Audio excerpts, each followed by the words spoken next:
பாண்டே என்பவர் ஒரு புத்தகம் எழுதியிருக்கிறார். அவர் ஒரு ஒரிசாவினுடைய கவர்னராக இருந்தவர், வரலாற்றுத்துறை பேராசிரியர்.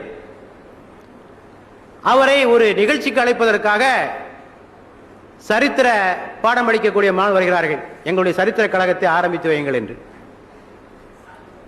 அந்த புத்தகத்தை வாங்கி பார்க்கிறாரு. திப்பு சுல்தானுடைய கட்டாயத்துக்கு பயந்து கொண்டு 3000 பிராமணர்கள் தற்கொலை செய்து கொண்டார்கள். திப்பு சுல்தானுக்கு பயந்து 3000 பிராமணர்கள் தற்கொலை செய்து கொண்டார்கள் பாட புத்தகத்தில் போட்டிருக்கு. புத்தகத்தை எடுத்து பார்க்கிறார். எங்கேயா இதுக்கு என்ன ஆதாரம் அப்படின்னு பார்க்கிறார். இதை எழுதியவர் கல்கத்தா பல்கலைக்கழகத்தை செஞ்ச மகாமகோபாத்தியாயா ஹரிபிரசாத் சாஸ்திரி. அவருக்கு எழுதுறாரு. எங்கேயா ஆதாரம் கேட்கிறாரு. அவன் பதிலே சொல்லல. அந்த ஆளு பதிலே சொல்லல. மீண்டும் மீண்டும் கடிதம் எழுதி கடைசியாக சொல்லுகிறார், நான் மைசூர் கெசட்டியர்ல இருந்து அதனை எடுத்தேன். இவர் மைசூர் கெசட்டியருக்கு தொடர்பு கொள்கிறார். அவங்க சொன்னாங்க, அப்படி எந்த குறிப்பும் கிடையாதுயா, எந்த குறிப்பும் கிடையாது.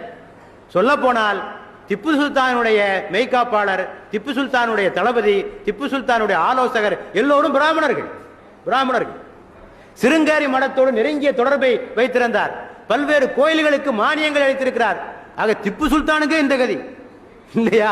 திப்பு சுல்தான் இந்த நாட்டிலே தி மோஸ்ட் செக்யூலர் ரூலர் என்று எல்லோராலும் ஏற்றுக்கொள்ளப்பட்டிருக்கிற திப்பு சுல்தான் மீதே இந்த பழி சுமத்தப்படுகிறது என்று சொன்னால் அவுரங்கசீப் எல்லாம் விட்டு வச்சிருவாங்களா இவங்க?